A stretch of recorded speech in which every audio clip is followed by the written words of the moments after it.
सच्चिदानंद भगवान की, सनातन धर्म की।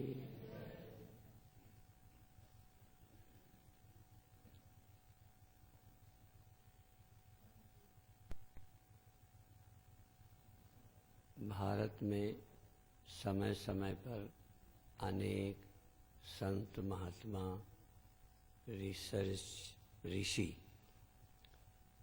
हुए हैं और मनुष्य की आवश्यकता को देखते हुए अनेक आध्यात्मिक पद्धतियां दी हैं और उसमें प्रारंभिक सब मनुष्यों के लिए है दिखाई देने वाले किसी भगवान को पहले देखना और उससे जुड़ना। अभी भगवान कृष्ण से संबंधित 2 भजन सुने।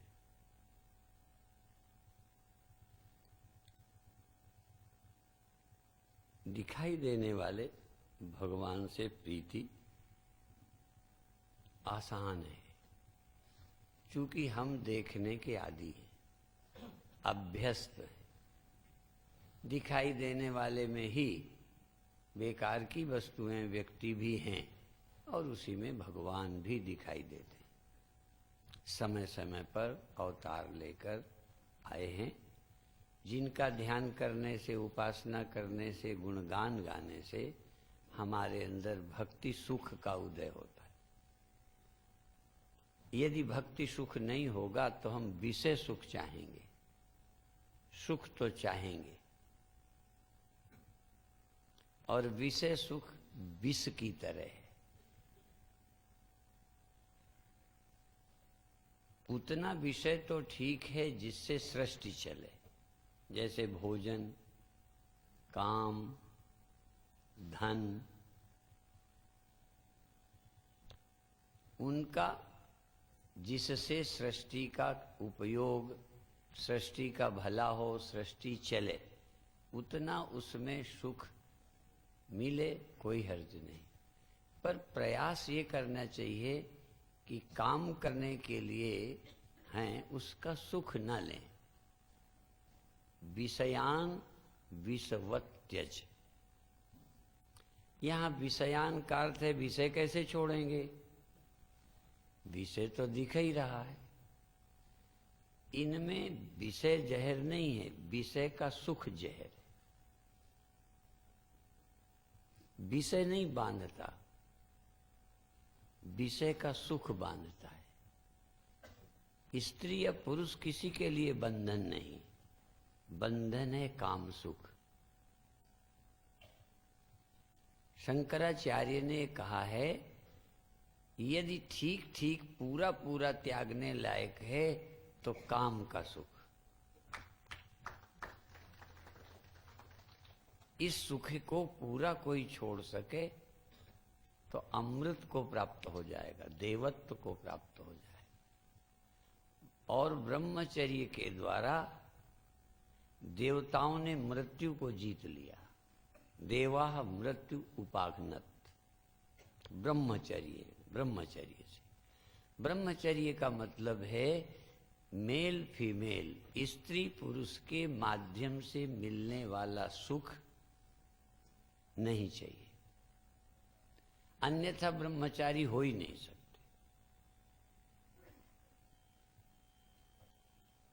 ब्रह्मचर्य का मतलब ये है ब्रह्म सुख, और ब्रह्म सुख का मतलब है काम सुख का त्याग। काम के सुख में धीरे धीरे हमारी ऊर्जा का दुरुपयोग होता है। प्रजनन, किसी व्यक्ति का जन्म देना, प्रजनन, प्रजनन ये सुख के लिए नहीं, प्रजनन के लिए। प्रजनन में सुख आ गया कोई बात नहीं, क्योंकि प्रजनन में सुख का अनुभव होता है। इससे एक रोग पैदा हो गया, प्रजनन की आवश्यकता नहीं है, पर सुख लेने की प्रवृत्ति जारी रहती है। पशुओं में प्रजनन के लिए काम है। कई लोग इसे नेचुरल कह के छूट देते हैं, लेकिन यदि नेचुरल है तो पशुओं में आपके सबके गाय हैं, भैंसे हैं, जीव जंतु पाले हैं, कुत्ते पाले हैं, उनमें काम सुख उस समय जिस समय मादा प्रजनन के लायक होती है। ये भी तो वैज्ञानिक है, ये भी तो प्राकृतिक सत्य है। ये सच्चाई है कि नहीं?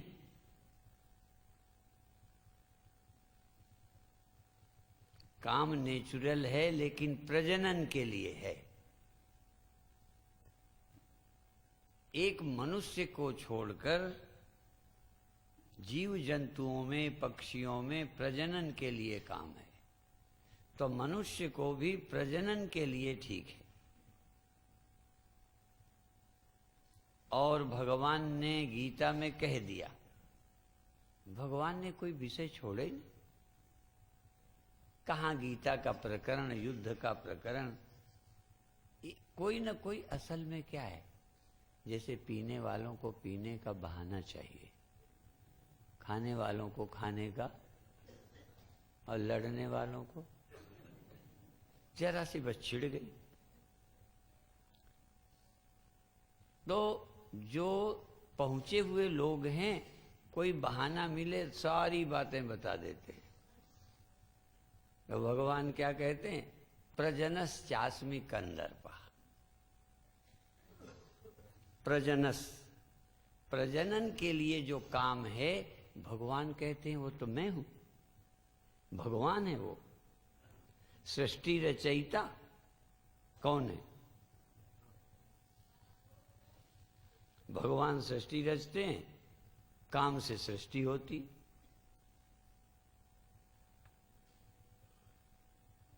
भारत ने कोई विषय नहीं छोड़ा चिंतन के लिए। प्रजनस चास्मि कंदर्पा माने भोगने के लिए नहीं है नर नारी, सृष्टि चलाने के लिए।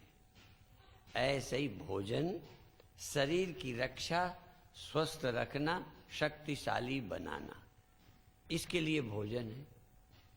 चटोरी जबान के लिए कुछ भी खाना। क्या पीते हैं, ठंडा वंडा, क्या क्या खाते हैं, तो वो अब हम जबान के सुख के लिए खाने लगे। तो भोजन भी जबान के सुख के लिए नहीं खाना, स्वास्थ्य के लिए खाना। मेरी उल्टी प्रक्रिया है, जो शुरू दिन बताना होता है मैं अंत में बताता हूं।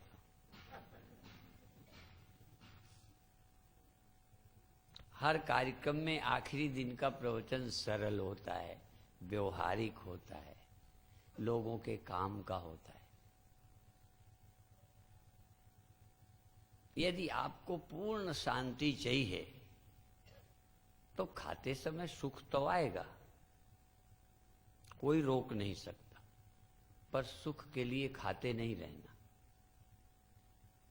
ऐसे ही प्रजनन में सुख मिलेगा, वो भगवान की योजना है। क्योंकि यदि सुख न मिलता तो भगवान गिड़गिड़ाता तुमसे कि सृष्टि कम हो रही है, जरा ख्याल करो मेरा, मेरी दुनिया का क्या बनेगा।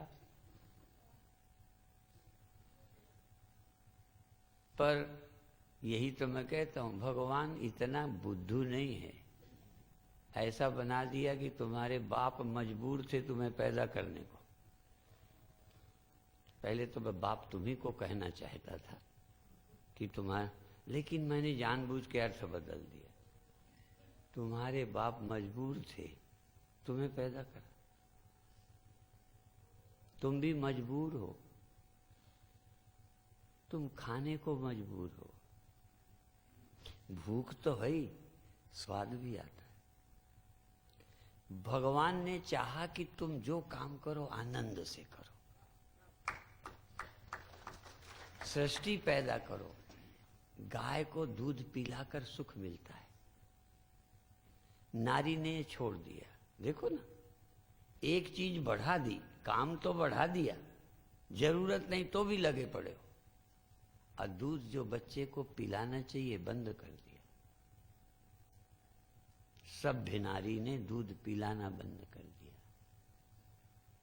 दूध न पिलाने वाली स्त्रियों को स्तन कैंसर के चांस ज्यादा रहते।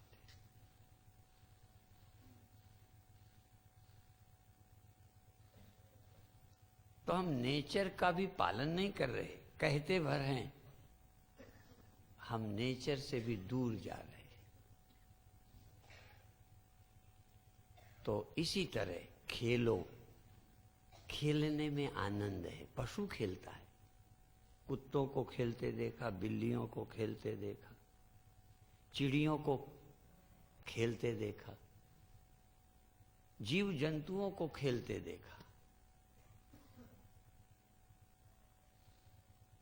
यह तुम्हारे लिए खेलने का अवसर है, खेलो। खेलने से स्वस्थ रहोगे, प्रसन्न रहोगे, और खेलने से नुकसान नहीं होगा, डिप्रेशन नहीं होगा।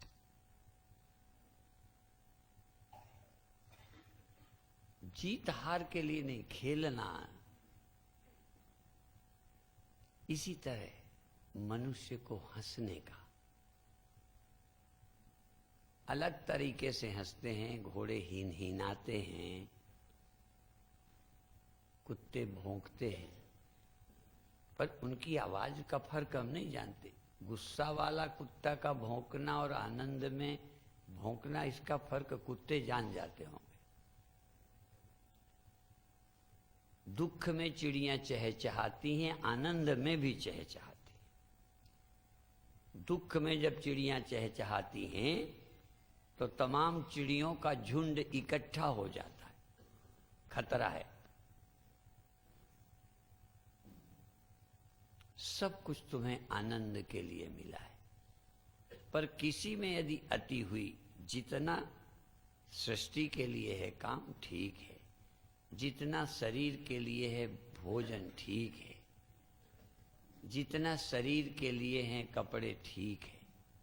जब हम सुख और दिखाने के लिए दौड़ पड़े तो कपड़ों की अधिकता हो गई या कम वस्त्र करने शुरू कर दिए प्रदर्शन के लिए। अर्धनग्न नारी, नारी नग्न होने लगी।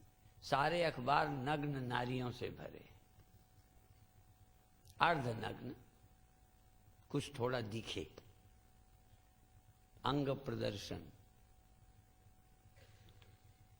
ये प्रदर्शन की प्रवृत्ति भी बड़ी गहरी है। वैभव का प्रदर्शन, सौंदर्य का प्रदर्शन, अंगों का प्रदर्शन, विद्वता का प्रदर्शन। प्रदर्शन से बंध जाओगे, प्रदर्शन तुम्हें बांध लेगा। चक्कर में तुम दौड़े दौड़े फिरोगे। इन सब को करते करते अर्थ, काम, धर्म और मोक्ष, इनकी पूर्ति करते हुए इसके हानि लाभ को समझकर विषयों को, विषय सुखों को विषवत त्याग दो। जितना जहर खाना है खाओ, जितना खाना है। वैद्य लोग जहर भी देते हैं, पर उनका दिया जहर अमृत का काम करता है, जहर को शुद्ध करते हैं। इस विषय सुख की शुद्धता क्या है? जितना आवश्यक है सृष्टि के लिए, शरीर के लिए, उतने इनका सेवन करना, बाकी त्याग करना। तेन त्यक्तेन भुंजी था, इनको त्याग से भोगो। अनावश्यक का त्याग करके भोगो।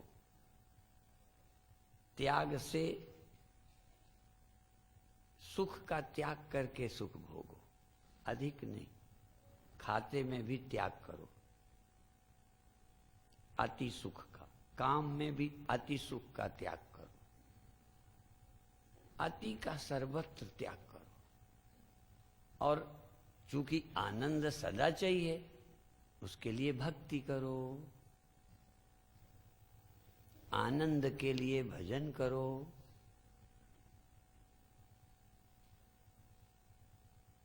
भजन के लिए लोग हों तो लोगों को सुनाओ, सुनो, और नहीं है तो अकेले गाओ।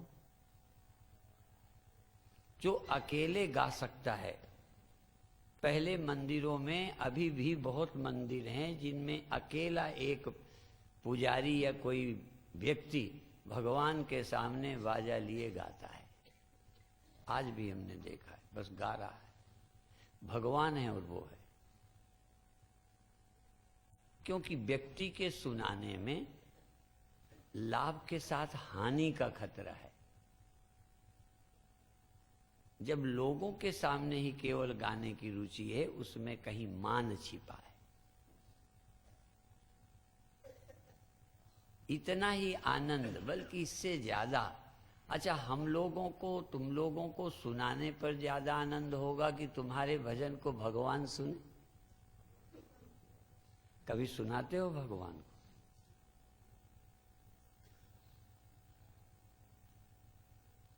कभी लगता है कि मेरा भगवान सुनेंगे? कहते हैं भगवान के तो हजारों कान हैं, या भगवान बिना कानों के सुनता है, बिना मुख के खाता है, बिना हाथों के काम करता है, बिना पैरों के चलता है, बिना आंखों के देखता है। चलो अभी वेदांत पे न जाओ, आप अपने भगवान को सुनाओ। पता नहीं कैसे सुनते हैं, पर सुनते हैं, ये पक्का हो जाए। आपकी प्रार्थना सुनते हैं, आपकी पूजा देखते हैं, आपका कीर्तन सुनते हैं, आप क्या करते हो सब वो देखते हैं। तो आनंद ले सकते हो ना? यदि सचमुच आपको ये लगे कि भगवान सुनते हैं, यदि मुझे आप सुना सकते हैं, क्योंकि मैं सुनता हूं, मैं उसे यहां नहीं रहता तो भी सुनता हूं, प्रवचन सुनता हूं, कीर्तन सुनता हूं। भगवान भी तुम्हें दिखे न दिखे, तुम्हें भगवान के देखने की आंख ना भी हो, पर विश्वास की आंख तो हो।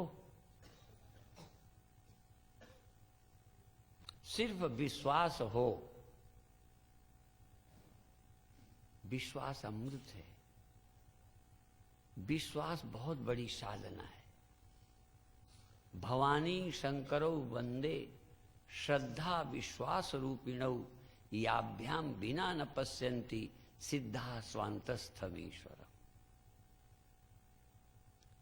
इतना विश्वास हो कि ये भगवान है, फिर नमस्कार करो। और फिर हमें तो सामने आके करो, क्योंकि हम सामने वाली प्रार्थना या नमस्कार देख पाएंगे। और भगवान को तुम नमस्कार करो तो कहाँ देखेंगे? बोलो, कहीं करो।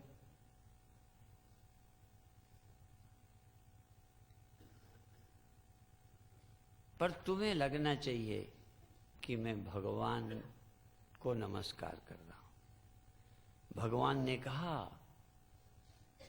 पत्रम पुष्पम फलम तोयम यो मे भक्त्या प्रयच्छति। जो मुझे प्रेम से, भक्ति से पत्र, पुष्प, फल, पानी, तोय, पत्रम पत्ते, पुष्पम फूल, फल केला, संतरा, अमरूद, सेब, कुछ नहीं तो धतूरा से, पत्रम पुष्पम फलम तोयम यो मे भक्त्या प्रयच्छति। कहते हैं उसे मैं प्रीति पूर्वक ग्रहण करता हूं। भगवान का विश्वास करते हो कि झूठ नहीं बोलते, वो ग्रहण करते। और जब हम नैवेद्य लगाते हैं, देखो धीरे धीरे हम सब भूल गए, बस श्लोक रह गए, क्रिया रह गई, भगवान हैं, भगवान ग्रहण करते हैं, ये भाव खो गया। तो आप आनंद से भगवान को भोग लगाइए। मंत्र बहुत बार सुना होगा,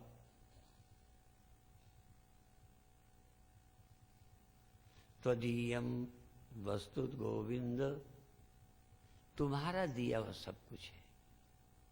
कई बार तो हम लोगों को भी भक्त कहते हैं महाराज सब आप ही का है।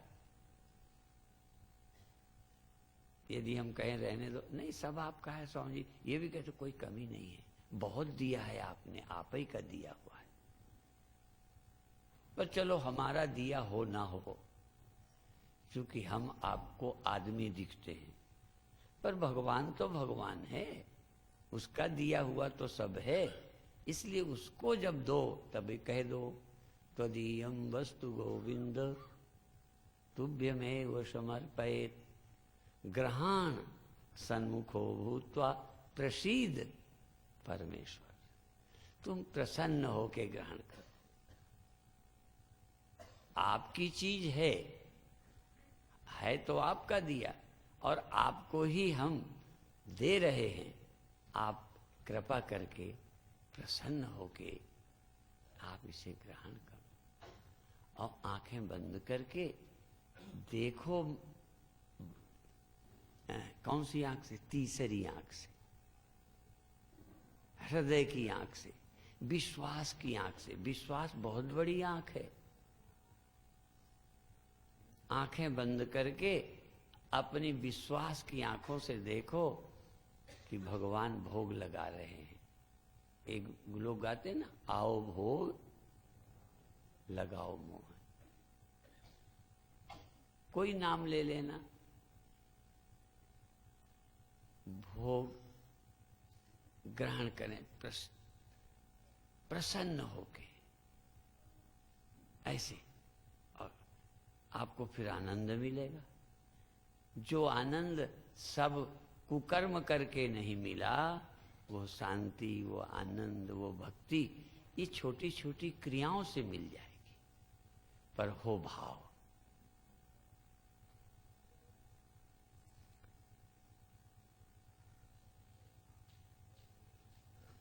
और यदि उन पर नहीं है विश्वास, तो गुरु और संत सचमुच खाते देख पाओगे। फिर आंखें खोल के देखना, भगवान को तो आंखें बंद करके देखना, क्योंकि आंखें कहेंगी कहाँ खा रहे हैं। क्योंकि इन आंखों का तुम्हें ज्यादा भरोसा है, दिल वाली बड़ी कमजोर है। इन आंखों से जो दिखेगा वही तुम्हारा हृदय मान लेगा। हाँ, हृदय इंद्रियों का अनुयायी बना है, जबकि हृदय भक्ति इंद्रियों की अनुयायी नहीं है। हाँ, यदि भक्ति प्रगाढ़ हो तो ये इंद्रियां भी भगवान की अनुयायी हो जाएंगी।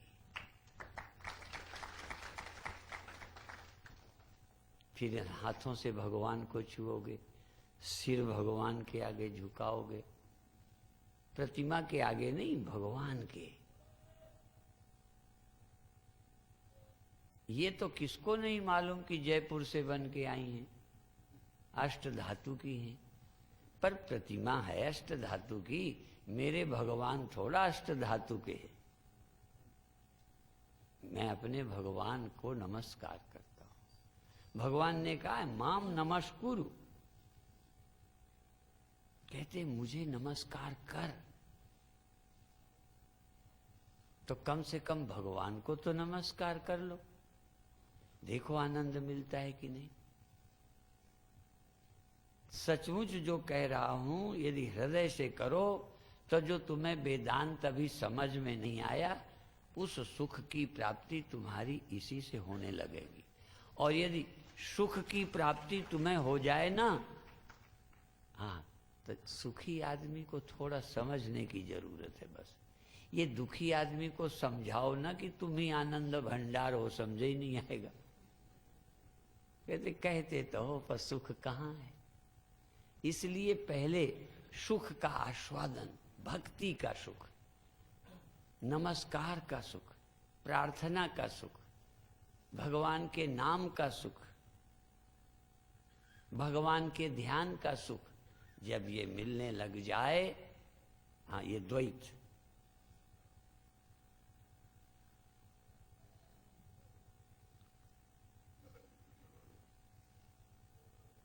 यदि इन आंखों के लिए सामने ना आए ना, तो अपने हृदय की आंखों के सामने भगवान को लाके खड़ा कर।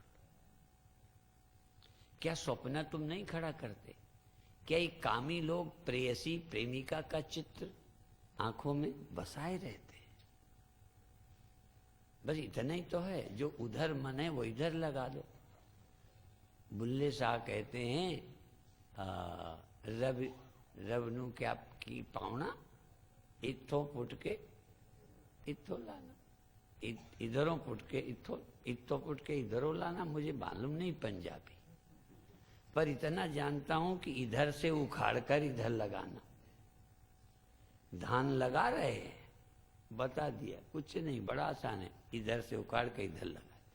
तो ये तुम्हारा मन जहां लगा है वहां से हटा के भगवान में लगा दो, बस इतना आसान है। पर नास्तिक के बस का काम नहीं है। नास्तिक संसार के सुख को भोगते भोगते मर जाएगा। ये जहर है, मान जहर है, काम जहर है, लोभ जहर है। काम क्रोध लोभ नरक के द्वार हैं, मौत में ले जाएंगे, दुख में ढकेल देंगे। दुख मृत्यु है, आनंद अमृत है, सुख अमृत है, भक्ति का सुख। यदि ये ले सको, मैं सचमुच बिल्कुल आपको ये प्राइमरी का मान के नहीं कह रहा, मैं सच्चे हृदय से कहता हूं, कोई भक्ति से सुखी हो जाए, भजन से कीर्तन से सुखी हो जाए, नाम से सुखी हो जाए, नाम का सुख, प्रार्थना का सुख, पूजा का सुख, भगवान के भोग का, नमस्कार का सुख यदि तुम्हें सचमुच मिलता है और इस सुख में विषय सुख फीके पड़ जाएं, तो मोक्ष तुम्हारे पीछे दौड़ के आ जाए। ज्ञान दौड़ा चलाएगा।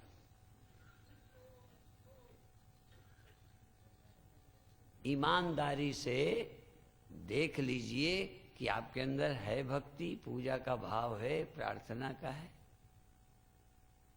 इसीलिए गीता का ही ये उदाहरण कई बार देता हूं, फिर दोहराए देता हूं। अश्रद्धया हुतम,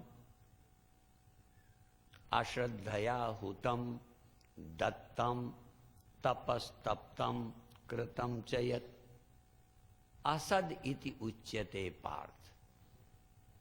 कितने अच्छे काम, भगवान को पता नहीं क्या हो गया, इतने अच्छे कामों को कहते हैं सब असत्य हैं, बेकार हैं, झूठे हैं। पूजा झूठी, प्रार्थना झूठी, भोग लगाना झूठा, दान देना झूठा, हाँ, यज्ञ झूठा। कहीं कहाँ लिखा, बता रहा हूं। अश्रद्धया हुतम दत्तम तपस्तप्तम कृतम च यत्। जो कुछ भी किया, यदि श्रद्धा नहीं थी, भक्ति नहीं थी, तो जो किया, जो किया असत है। असत इति उच्यते, इनको असत कर्म कहते हैं।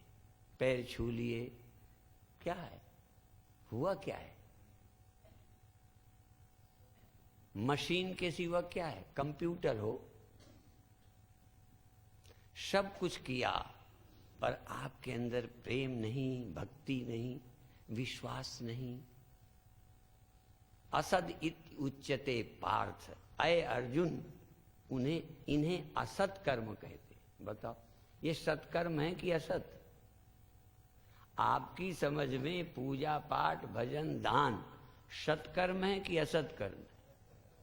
सत्कर्म। भगवान कहते हैं सब असत है, सब बेकार है, इनका कुछ नहीं होना।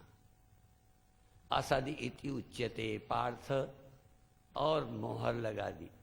न च तत्प्रेत्य ना तो मरने के बाद इसका कुछ मिलने वाला है, नो ई नहीं। यहां भी कहाँ कुछ मिल रहा है। पूजा बोझ है, प्रार्थना बोझ है, नमस्कार झंझट है। अभी कुछ मिल रहा है करते समय? कहते नहीं, कहन अभी भी कुछ नहीं मिल रहा और इससे बाद में भी कुछ मिलने वाला नहीं है। कहां से बोल रहा हूं? बोलो, गीता से।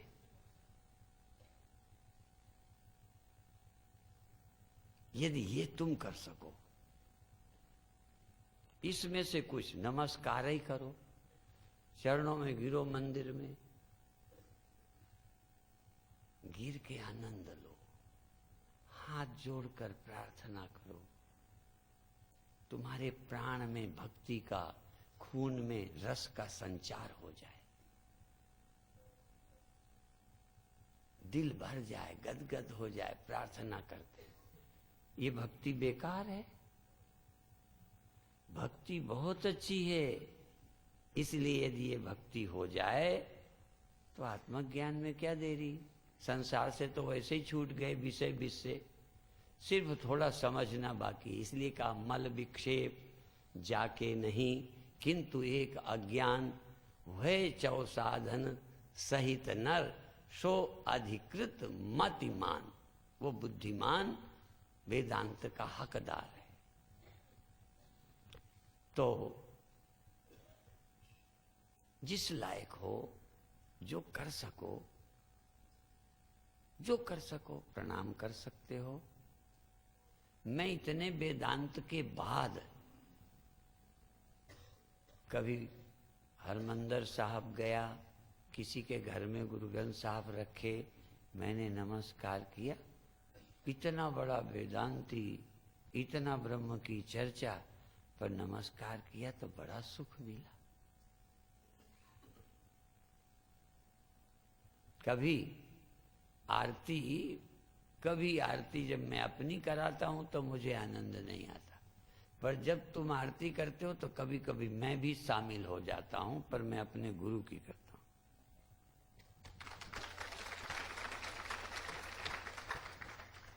पर ज्यादा इसलिए नहीं दिखाता कि तुम सोचोगे स्वामी जी अपनी आरती में फूले जा रहे हैं। उस समय मैं खुश अपनी आरती में नहीं होता। अपनी आरती में अहंकार पनपता है, गुरु की आरती में निरहंकारता आती है।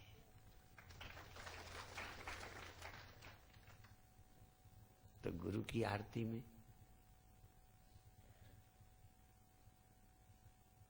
आरती का सुख नहीं मिलता, गुरु के दर्शन का सुख नहीं मिलता, तो ब्रह्म का क्या करोगे। इसलिए ये ध्यान रखो कि कर्म कांड व्यर्थ नहीं है, पूजा उपासना व्यर्थ नहीं है, मंदिर मस्जिद गुरुद्वारे व्यर्थ नहीं है, तीर्थ व्यर्थ नहीं है, पर तुम्हारे पास वो भाव नहीं है। और उस भाव की हत्या की है किसने? हमारे जैसे ज्ञानियों ने। इतनी ऊंची बात बताई कि वहां तो जा न सके और जहां थे वहां से हट गए। न खुदा ही मिला, न विशाले सनम, न इधर के रहे न उधर के रहे। इसीलिए कई हमारे प्रवचन सुनने वाले रोते ही मिलते हैं। क्या करें स्वामी जी, फलाना है ढिमाका। क्योंकि भक्ति एकती तो है नहीं थी, गुरु ही भक्ति होती। भाई भक्ति से मतलब है, भक्ति होती गुरु की होती, आनंद होता, फिर ज्ञान हो जाता। कभी कभी ये भी कहता हूं कि भगवान की नहीं, मंदिर की नहीं, तो गुरु की भक्ति, दर्शन का, प्रणाम का, आरती का आनंद मिलने लगा, मंदिर वाला काम हो गया। और यहाँ क्या होगा? दो काम हो जाएंगे, पूजा प्रार्थना आरती दर्शन प्रणाम का भोग लगाने का भी सुख मिल गया, और चाहो तो ब्रह्म ज्ञान भी मिल जाएगा। मंदिर में सब सुख मिलेंगे, मंदिर में सब सुख मिल जाएंगे, लेकिन ज्ञान के लिए गुरु के पास जाना पड़ेगा। लेकिन यदि गुरु की भक्ति है तो सुख भी भक्ति का मिल गया, ज्ञान वहीं मिल जाना है, कहीं भटकने की जरूरत। तो तो या तो इतनी गुरु भक्ति हो, पर प्रचलित है भगवान की भक्ति, वो आसान है क्योंकि सब उसको बताते हैं। अब गुरु भक्ति के लिए गुरु खुद कहे तो भी शर्म लगेगी कि गुरु जी अपनी पूजा की बात कर रहे हैं। बड़ी समस्या है। गुरु को अपनी पूजा का शौक नहीं है, इतने मूर्ख गुरु नहीं होते। तुम्हारे लाभ के लिए करना है, नहीं तो तुम पत्थर रहोगे, पत्थर। और पत्थर में यदि भक्ति का आनंद नहीं है तो ब्रह्मानंद भी पत्थर में प्रकट नहीं हो सकता। कैसे प्रकट होगा?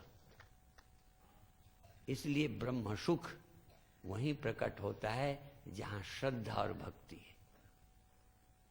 इसलिए भगवान को, कृष्ण को कहना पड़ा श्रद्धावान लभते।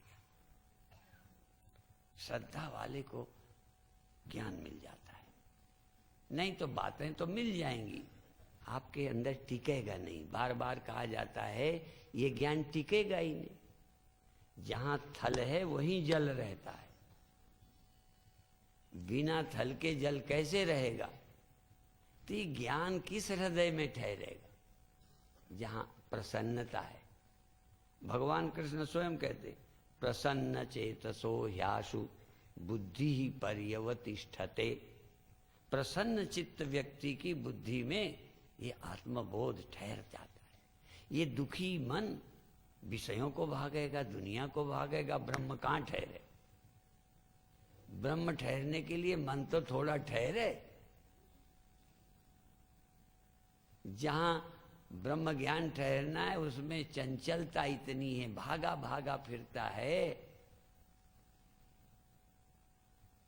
इसलिए जब आपके हृदय में प्रेम भक्ति होगी, श्रद्धा होगी, तो वहां गुरु के वाक्य ठहर जाएंगे।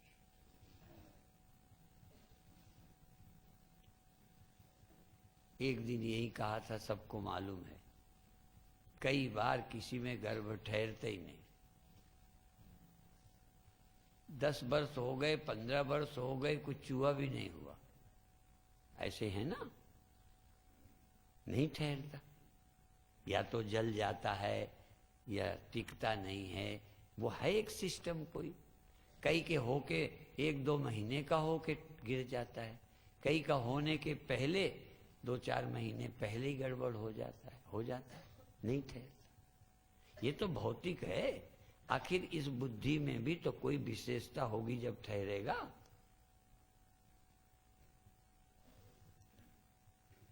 इसलिए श्रद्धा भक्ति के बिना नहीं ठहरता। हमने कहा भी था गोस्वामी जी का, भवानी शंकरौ वंदे श्रद्धा विश्वास रूपिणौ याभ्याम बिना न पश्यन्ति सिद्धा स्वांतस्थम ईश्वरम। अंतस्थ ईश्वर बिना श्रद्धा विश्वास के नहीं मिलता। इसलिए ये अंतिम प्रवचन इसलिए सुनाया कि जो जिस लायक हो ईमानदारी से करो। मेरी बात सुन करके टेंशन नहीं पैदा करना, क्योंकि मेरी बात सचमुच वो बात है जो इसके बाद कुछ सुनने करने की बात ही नहीं रह जाती। पर तुम सुन के भी अभी परेशान रहोगे, हर बार शिकायत करोगे, हर बार प्रश्न करोगे, हर बार अधूरापन लिए फिरोगे, क्योंकि अभी आपका पात्र तैयार नहीं। इसलिए आपको कहते हैं कि जिसमें भी आसान हो, कोई राम भक्त है, कोई कृष्ण भक्त है, कोई शिव भक्त है, कोई गुरु भक्त है, कोई देवी भक्त है, किसी के हो पर भक्त हो। भक्ति का मतलब मांगो कटोरा लेके नहीं। भक्ति का मतलब आपकी याद से मेरा मन आनंद में डूब जाता है, प्रेम में भर जाता है, प्रार्थना में रीझ जाता है, नाम जप में मस्त हो जाता है। बस ये यदि तुम कर लो तो अगले बार का या कुंभ का निमंत्रण देता हूं। ये ब्रह्म ज्ञान न ठहरे तो मुझे कहना।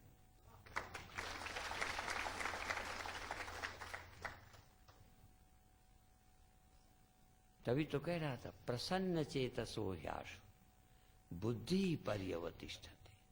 इस परमात्मा में बुद्धि उसकी ठहरती है जो प्रसन्न चित्त है। अब प्रसन्न चित्त तो भागा भागा फिरता है, कहीं यहां कहीं वहां कहीं वहां। यदि अंदर प्रसन्नता होगी तो चित्त ठहरेगा। इसलिए मल है नहीं, विक्षेप भी नहीं, चित्त शांत है। सुमिरन से, भक्ति से, पूजा से उठने का मन नहीं करता, आंखें खोलने को नहीं करता, अंदर के आनंद में डूबे रहने को। अब वहां है क्या कमी? मन तो ठहरा है, थोड़ा समझना है कि मैं क्या चीज है। तो जो हमने आज के पहले वाले प्रवचन में कहा है, फिर द्वैत के पार चले जाओ। ना कोई भक्त, ना कोई भगवान, ना कोई गुरु, ना कोई शिष्य। गुरु नैव शिष्या। अच्छा, तो ये पहले सुनाएं कि बाद में? गुरु नैव शिष्या, अभी नहीं गुरु नहीं कोई शिष्य। ठीक, ना कोई गुरु है ना कोई चेला, जैसे आए वैसे ही लौट जाओ। पहले कोई शिष्य है, कोई गुरु है। जब तुम्हारा काम हो जाए तब गुरु नहीं शिष्य।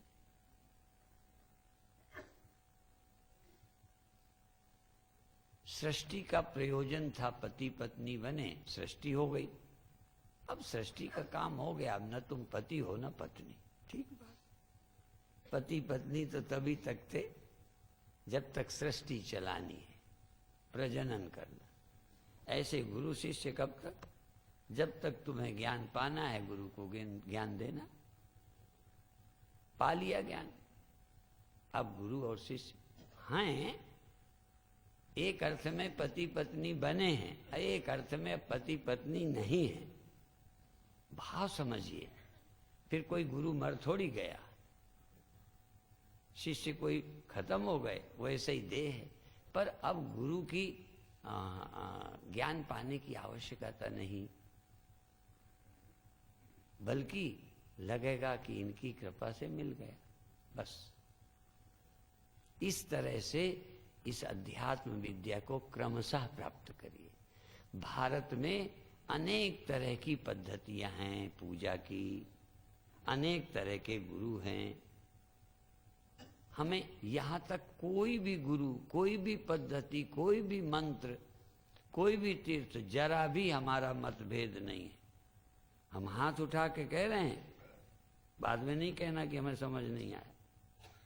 किसी मत पंथ, किसी गुरु, भगवान, देवी देवता की यदि भक्ति है आपके अंदर, भिखारी नहीं भक्ति, भक्त हो, दिल गदगद होता है, प्रार्थना पूजा करके, जाप करके, नमस्कार करके, कोई कर्म कांड करके अंदर से दिल प्रसन्न होता है।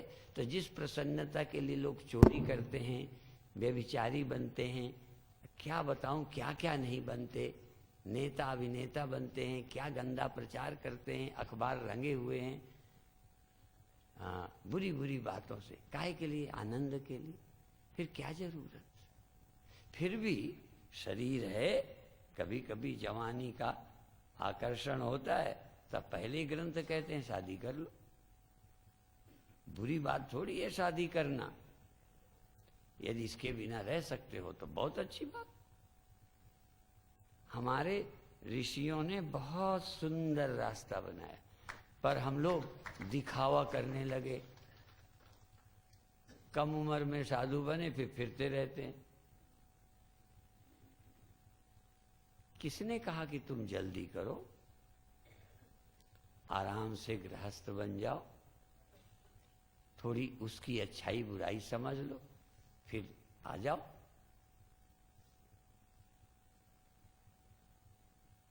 थोड़े दिन पैसा कमा लो, देख लो, नहीं तो साधु होके भी वही ढूंढते फिरोगे। मैं यहाँ एक दिन तमाम भिखारी, जिनको लोग भिखारी कहते हैं, कंगले कहते हैं, यहाँ भंडारा हुआ। उसने न कपड़ा लिया न पैसा लिया। मैंने कहा धन्य, ये भिखारी है कि साधु है? यदि मेरे से कोई कहे जिसे चाहिए ही नहीं, कोई लेने में रोक नहीं लगी, सब लोग ले ही रहे हैं, तब भी नहीं ले रहा।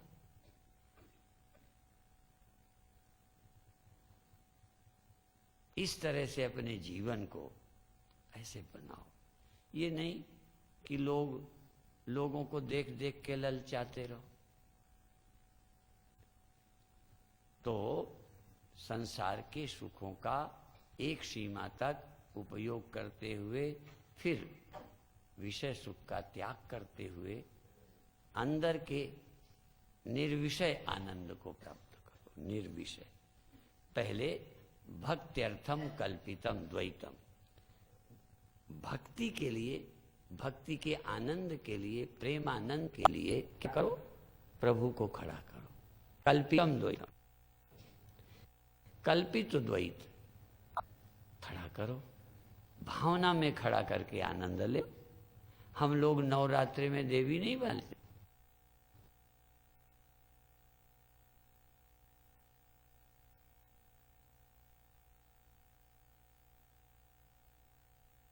देवी लेते हैं।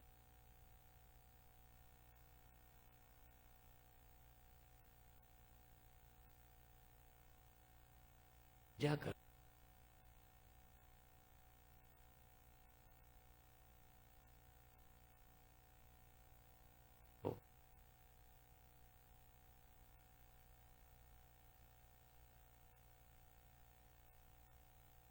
पर घूमते हैं लोग भाड़े भाड़े।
आनंद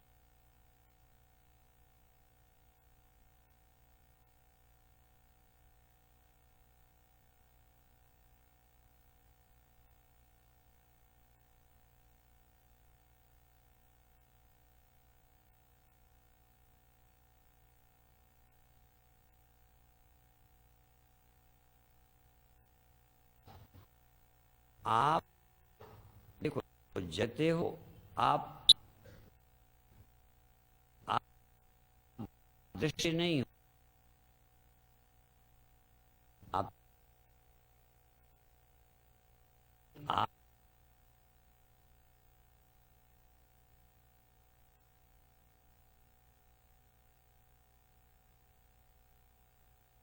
से जुड़